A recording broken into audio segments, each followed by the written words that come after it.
हे प्रॉपर्टी घेणं हे मुलींनी नाही घेतलं पाहिजे, तुला माहेरी येणं जाण्याचा रस्ता होईल, नातं तुटेल तुमचं. म्हणजे गावामध्ये चर्चा की मुलींनी घ्यायला नाही पाहिजे, हे पाप असतं.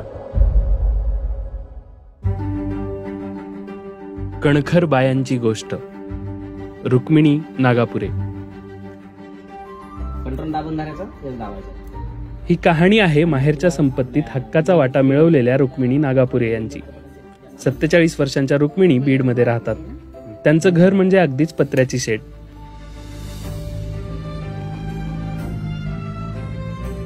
वयाच्या 13व्या वर्षी बालविवाह झाला तेव्हा त्या 8वीत शिकत होत्या. नंतर त्यांचं शिक्षण अर्धवट राहिलं. 15व्या वर्षी त्यांना पहिलं अपत्य झालं आणि 3 वर्षानंतर दुसरं. 2011 मध्ये घडलेल्या एका घटनेने त्यांच्यावर कुटुंबातील जबाबदारी येऊन पडली. 2011ला माझा मोठा मुलगा 12वीला होता आणि छोटा 8वीला होता. आणि सगळं टाईप झाल्यानंतर परीक्षेमध्ये मुलांना अडथळा नको म्हणून माझे मिस्टर म्हणले की आपण घर नंतर तयार करू, पत्र्याचं शेड करायचं होतं. पण अचानक 2011ला 2 मेला माझे मिस्टर काम करत असताना त्यांना हृदयविकाराचा झटका आला आणि ते त्याच्यात गेले. पतीच्या निधनानंतर रुक्मिणी यांची दुनियाच बदलली. त्यांच्याच भाषेत सांगायचं तर सगळ्या नातेवाईकांचे रंगरूप बदलले. 2016 मध्ये त्यांच्या वडिलांचं निधन झालं आणि तेव्हाच त्यांचा भाऊ पहिल्यांदा भेटायला आला असं रुक्मिणी सांगतात.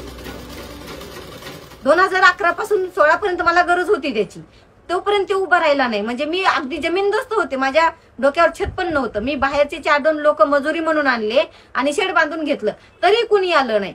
परंतु ज्यावेळेस वडील वारले त्यावेळेस त्याला कळलं की माझ्याकडे यायला पाहिजे, का तर तो हक्क सोड करण्यासाठी माझ्याकडे मदत मागत होता, तू ह्याच्यावर सही कर म्हणून. की फक्त मला तेवढं माहिती होतं की माझा त्याच्याकडे पैसा आहे, त्यांनी तेवढा माझा द्यावं आणि मग मी त्याला सही देईन.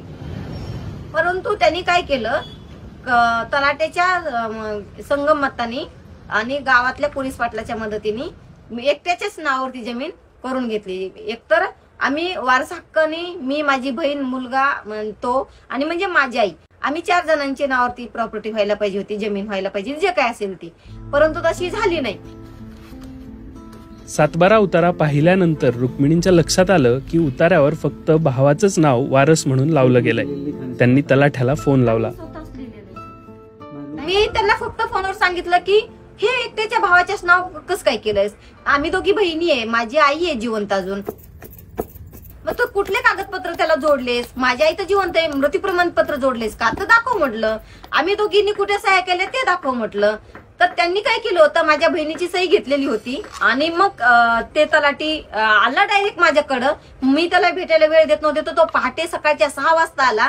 माझा मुलगा झोपलेला, तो झोपेतनं उठला, माझी आई बाजूला बसलेली, मी बसलेले आणि त्यांनी अक्षरशः माझे पाय धरले. जाब विचारणाऱ्या रुक्मिणी संपत्तीत अधिकार मागायला लागल्यावर त्यांची गावात चर्चा सुरू झाली आणि गावातले प्रस्थापित लोक रुक्मिणी यांच्या घरी आले. संघर्ष मी त्यांना सांगितलं. त्यांनी काय केलं की भाच्याला 2 व्यक्ती घेऊन माझ्या घरी आले आणि मला समजून सांगत होते की तू असं करू नकोस. म्हणजे गावामध्ये चर्चा की मुलींनी घ्यायला नाही पाहिजे, हे पाप असतं किंवा वाईट होतं, आमच्याही महिला पुन्हा आमच्या बहिणी आम्हाला मागायला लागतील, म्हणजे हा पण त्यांना एक भीती होती. अखेर 2022 मध्ये 7-12वर भावासोबतच रुक्मिणी, त्यांची बहीण आणि आई यांचीही नावं लावण्यात आली. रुक्मिणी गेल्या 8 वर्षांपासून एकल महिला संघटनेत काम करतात. आणखीन काय तुम्हाला काही विचारायचं असेल बँकेच्या संदर्भात किंवा कर्ज, या माध्यमातून त्या एकल महिलांना त्यांचे हक्क, अधिकार यांची माहिती करून देतात. त्यासाठी विवाह नोंदणीचं महत्त्व समजावून सांगतात. 7-12 वाचनाचे उपक्रमही घेतात. माझ्यात अशी बोलण्याची हिंमत पण नव्हती, पण त्यांच्यात जोडून राहिल्यामुळे माझ्यात अशी थोडी हिंमत आली बोलण्याची. सासरची माझी जागा होती ना शेती, ते मी नावावर करून घेतली माझ्या, ह्यांच्यामुळे जरा मला हे आली, हिंमत आली.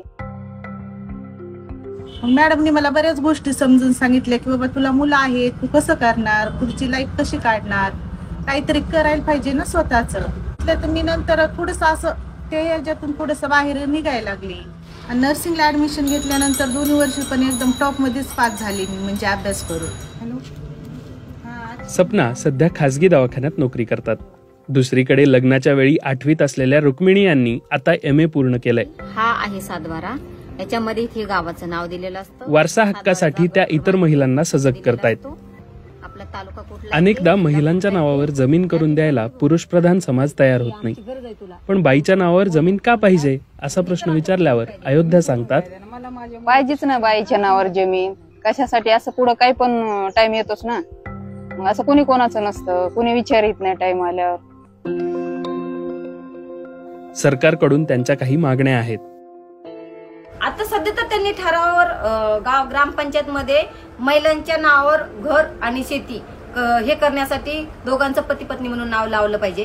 संयुक्त घर कुटुंब म्हणतो आपण, ते 2003 ला GR निघला होता, त्याच्याही अंमलबजावणी झालेली नाहीये. ती पण मला वाटतं की त्यांनी परत सुरू करायला पाहिजे. आणि आमचं जे एकल महिलांचा खास मुद्दा आहे, जो आम्ही एकल महिलांची ग्रामपंचायतला स्वतंत्र नोंद व्हावी, तर त्याच्यामध्ये विवाहित किती, विधवा किती, परित्यक्त्या किती, घटस्फोटित किती हा आकडा त्या ठिकाणी येईल. आणि त्यांना जे लिगली प्रमाणपत्र मिळेल त्या महिलेच्या मुलाला, त्या महिलेला शासनाच्या योजना मिळवण्यासाठी त्याचा फायदा होईल.